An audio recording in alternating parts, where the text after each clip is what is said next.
আসসালামু আলাইকুম, আশা করি সবাই ভালো আছেন। এই ভিডিওতে আমরা জাভাস্ক্রিপ্টের আরেক ধরনের কন্ডিশনাল স্টেটমেন্ট সম্পর্কে জানব, যার নাম হচ্ছে সুইচ কেস। ধরুন, যদি আপনার সামনে অনেকগুলো অপশনের মধ্য থেকে নির্দিষ্ট অপশন পছন্দ করার প্রয়োজন চলে আসে, সেক্ষেত্রে আপনি সুইচ কেস স্টেটমেন্ট ব্যবহার করতে পারেন। অর্থাৎ সুইচ কেস শুধুমাত্র সিঙ্গেল কন্ডিশন অনুযায়ী কাজ করে। তো চলুন আমরা প্র্যাকটিক্যালি জিনিসগুলো দেখে ফেলি। সো এখানে আমরা একটি কন্ডিশন ক্রিয়েট করতে চাচ্ছি, যেটার মাধ্যমে আপনি চেক করতে পারবেন যে কোনো একজন স্টুডেন্ট কোন ক্লাসে পড়ে। ঠিক আছে, সো এটার জন্য আমরা একটা ভেরিয়েবল প্রথমে ক্রিয়েট করে ফেলি। ধরেন আমরা দিয়ে দিলাম যে ক্লাস নেম। সো আপনি চাইলে এখানে ক্লাস চাইলেও দিতে পারবেন না, কারণ এটা হচ্ছে জাভাস্ক্রিপ্টের রিজার্ভ ওয়ার্ড। সো আমরা হচ্ছে এখানে ক্লাস নেম দিয়ে দিব। ধরেন এখানে আপনি একটি ভ্যালু দিতে পারেন, ধরেন আমরা 8, 9, 10, ঠিক আছে, এই টাইপের, যেমন 8 দিয়ে দিলাম। এখন আমরা আমাদের সামনে একটা কন্ডিশন চলে এসছে এবং 1 বাই 1 হচ্ছে আমরা এটাকে চেক করব। সো সুইচ কেসে আপনি কম্প্যারিজন অপারেটর বা লজিক্যাল অপারেটর ব্যবহার করতে পারবেন না, আপনাকে 1 বাই 1 কন্ডিশন ফুলফিল করতে হবে। সো আমরা প্রথমে দিলাম সুইচ, তারপরে এটার সিনট্যাক্সটাও মোটামুটি ইফ কন্ডিশনের মতো, বাট কিছুটা পার্থক্য রয়েছে। সো এতটুকু হচ্ছে, ধরেন আমরা যে এখানে ইফ দিতাম, সো এখানে আমরা দিলাম সুইচ, এখানে আমরা একটা কন্ডিশন দিব। কন্ডিশনটা কি? Class name. সো এখানে আমরা কন্ডিশন বলতে কোনো কন্ডিশনই দিলাম না, এখানে আমরা যার উপরে ভিত্তি করে কন্ডিশনটা ক্রিয়েট করব তাকে দিলাম। তো এখানে আমরা বিভিন্ন কেস চেক করে করে আউটপুট দিব। সো প্রথম কেসটা কি? ধরেন আমাদেরকে এখানে প্রথমে দিতে হবে কেস, তারপরে আপনি দিবেন স্পেস, তারপরে আপনি কি চেক করতে চাচ্ছেন, মানে এটার সাথে কি ম্যাচ করাতে চাচ্ছেন সেটা দিবেন। ধরেন আমরা এখানে দিয়ে দিলাম যে 8, ঠিক আছে, তারপরে এখানে আপনাকে দিতে হবে কুলন, তারপরে এখানে আপনি আপনার কি আউটপুট দিবেন সেটা সরাসরি স্ট্রিং দিতে পারেন। আমরা চেক করব যেহেতু, আমরা কনসোল দিয়ে দিব। সো কনসোলের ভেতরে আমরা দিতে চাচ্ছি যে ইউ রিড ইন ক্লাস, ঠিক আছে, ক্লাস দিয়ে এভাবে দিয়ে দিতে পারি 8। সো এটা আমরা দিলাম। এটাকে একটু ছোট করে ফেলি, তাহলে আমাদের বুঝতে আর একটু ক্লিয়ার হয়ে যাবে। সো এখানে আমরা কেস দিলাম, তারপরে সেমভাবে এটার পরে আমরা আরও কেস দিব, কিন্তু এখানে আরেকটি কিন্তু চলে আসে। কিন্তুটা কি আমরা আস্তে আস্তে দেখে ফেলবো। তো প্রথমে আমরা কেসগুলো ক্রিয়েট করে ফেলি। ধরেন কেসের মধ্যে কি দিবেন যে 9 যদি হয় তাহলে আপনি কি বলবেন যে ইউ রিড ইন ক্লাস হচ্ছে 9। তারপরে আরেকটা কেস দিব, ওই কেসে কি বলবো যে হচ্ছে 10 কুলন, তারপরে আবার কনসোল করলাম, এখানে আমরা বলে দিলাম যে ইউ রিড ইন ক্লাস, কোন ক্লাস? 10। সো ধরেন আমরা এই তিনটাই দিলাম। সো এখানে জিনিসটা কি হচ্ছে আমি আরেকবার বলি। প্রথমে সুইচের মধ্যে এখানে আমরা একটা বেসমেন্ট তৈরি করলাম বা একটা ভিত্তি তৈরি করলাম, যেই ভিত্তির উপরে আমরা বিভিন্ন কন্ডিশন চালাবো। সো কন্ডিশনটা কিভাবে চালাবো?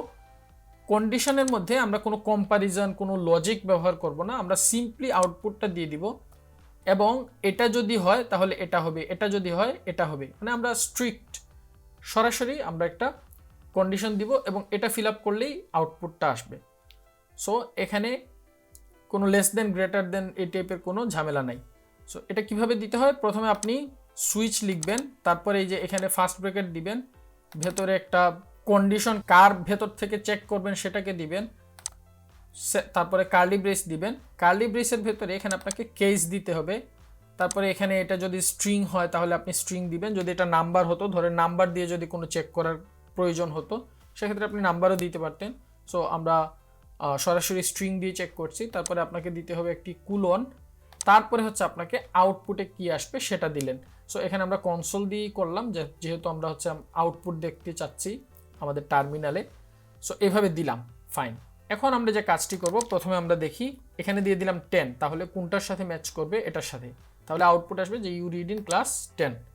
সো আমরা প্রথমে দিলাম নোড, তারপরে হচ্ছে আমাদের file number 32, tab, enter. So you read in class 10 চলে এসছে।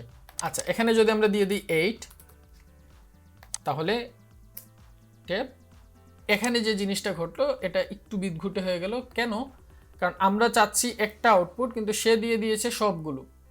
কিসের জন্য সবগুলো দিয়েছে আমরা একটু পোস্টমর্টম করি। সো প্রথমে যখন আপনার এই কন্ডিশনটা কোনো একটা জায়গাতে ম্যাচ হয়ে গেছে, মানে এখান থেকে আপনি যে কন্ডিশনটা চেক করতে চাচ্ছেন, যদি এটা এখান থেকে কন্ডিশনটা ম্যাচ হয়ে যায়, সেক্ষেত্রে সে এখান থেকে যে আউটপুট দেওয়া শুরু করবে একদম নিচের পর্যন্ত যতগুলো পাবে সবগুলোর আউটপুট দিয়ে দিবে। আপনি যদি এখান থেকে কন্ডিশন ম্যাচ করিয়ে ফেলেন তাহলে উপরেরগুলো ইগনোর করে যাবে, নিচের সবগুলোকে সে আউটপুট দিয়ে দিবে। সো এই প্রবলেম সলভ করার জন্য আমরা ব্যবহার করব ব্রেক। সো ব্রেক দিয়ে একটা সেমিকোলন দিলাম। ব্রেক মানে যদি কোনো জায়গাতে আমাদের কন্ডিশন ম্যাচ করে ফেলে তাহলে এখানে এই ব্রেক এর নিচে আর যাবে না। সো প্রত্যেকটার শেষে আমরা ব্রেক দিয়ে দিলাম এবং এটাতেও দিয়ে দিলাম। সো মনে থাকবে আমরা কেস দিলাম, কেস দেওয়ার পরে আমাদের কন্ডিশন আউটপুট সব দেওয়ার পরে এখানে আমরা ব্রেক দিয়ে দিব। না হলে যদি সেই এই কন্ডিশনটা ম্যাচ করে ফেলে তাহলে নিচের সবগুলো ম্যাচ করতে থাকবে। সো এখন যদি আবার আমরা দেখি তাহলে একটাই এসছে ইউ রিড ইন ক্লাস 8। আমরা যদি 9 দেই, ইউ রিড ইন ক্লাস 9। এখন আমরা যদি দেই ক্লাস 3 তাহলে কি আসবে? ট্যাব কিছুই আসলো না।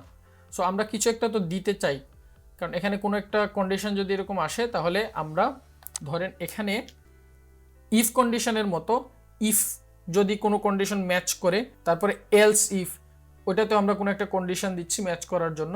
যদি কোনো কিছুই ম্যাচ না করে তাহলে আমরা শেষে এলস দিয়ে দিতাম।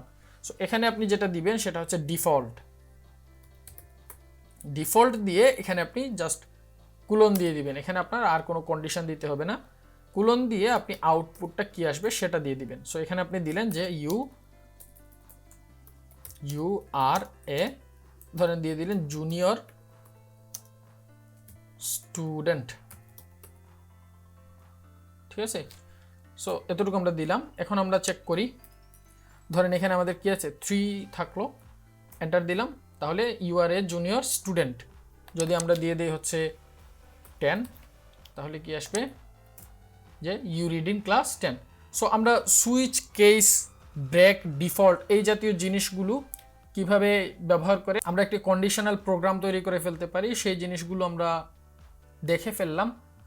সো সুইচ কেসটা হয়তো আমাদের বেশিরভাগ ক্ষেত্রে প্রয়োজন পড়বে না, বেশিরভাগ ক্ষেত্রেই আমরা হচ্ছে ইফ কন্ডিশন ব্যবহার করব। সো যদি আপনার সামনে কখনো এরকম কোড চলে আসে অথবা আপনার যদি এরকম সিচুয়েশন চলে আসে যে আপনাকে সুইচ কেস ব্যবহার করতে হচ্ছে, সেক্ষেত্রে আপনি এটা করতে পারেন। ওকে, তো এই ভিডিও শেষে আপনাদের জন্য একটি ইন্টারেস্টিং টাস্ক রয়েছে। তো ধরেন আপনি একটি কম্পিটিশনমূলক প্রোগ্রাম অর্গানাইজ করেছেন, প্রাইজ গিভিং সেরেমনি। সো এই প্রোগ্রামটা হচ্ছে একটি কম্পিটিশনের যে উইনার রয়েছে তাদেরকে প্রাইজ দেওয়ার জন্য। সো সেখানে যে জিনিসটি আপনাকে একটি প্রোগ্রাম তৈরি করতে হবে, যেটি হলো প্রথমে একটি কন্ডিশন দিতে হবে, যেই কন্ডিশনে আপনি একটি ভেরিয়েবল প্রথমে ক্রিয়েট করে নেবেন পজিশন নামে, ঠিক আছে। পজিশনের ভেতরে আপনি কোনো একটা ভ্যালু দিবেন। সো প্রথম কন্ডিশনে আপনি যেটা করবেন যে পজিশনের সাথে ফার্স্ট নামক এই স্ট্রিংটা কম্পেয়ার করবেন।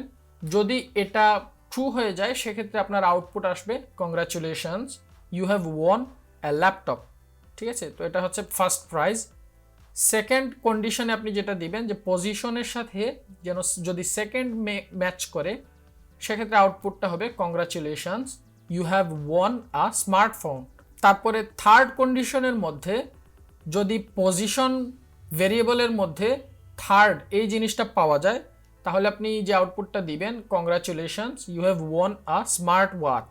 তাছাড়া বাকি সব ধরনের ভ্যালুর জন্য, যেমন পজিশনে যদি কেউ দিয়ে দেয় 10th, ঠিক আছে, দশম হয়েছে, সেক্ষেত্রে সে কি পাবে আউটপুটটা যে sorry you haven't won any prize. So এটা আপনি করবেন এবং এই জিনিসটাকে অবশ্যই আপনাকে সুইচ কেস স্টেটমেন্ট ব্যবহার করে করতে হবে। আপনি চাইলে ইফ দিয়ে করতে পারেন, কিন্তু এটা ইফ দিয়ে করবেন না, সুইচ কেস দিয়ে করবেন। ওকে, তো এই ভিডিও শেষে আপনাদের জন্য যে কুইজটি রয়েছে সেটি হলো break immediately stops the execution of code after a condition matches. So এখানে একটি স্টেটমেন্ট দেওয়া হয়েছে যে ব্রেক নামক কিওয়ার্ড যদি দেওয়া থাকে সে কি করে কোনো কন্ডিশন যদি ম্যাচ করে ফেলে তাহলে সে ইমিডিয়েটলি এক্সিকিউশনটা স্টপ করে দেয়, ঠিক আছে। যেমন তার আগে যদি কোনো কন্ডিশন ম্যাচ করে ফেলে তার নিচে আর কোনো কন্ডিশন সে ফুলফিল হতে দেয় না, এরকম একটা স্টেটমেন্ট এখানে দেওয়া আছে। সো এই স্টেটমেন্টের সাথে আপনার মতামতটা কি এখানে নিচের অপশনগুলোর থেকে আপনি সিলেক্ট করে আমাদের নিচে কমেন্ট বক্সে জানিয়ে দিবেন। তো এই ভিডিওটি এতটুকু থাকবে, পরবর্তী ভিডিও দেখার আমন্ত্রণ রইল। আল্লাহ হাফেজ।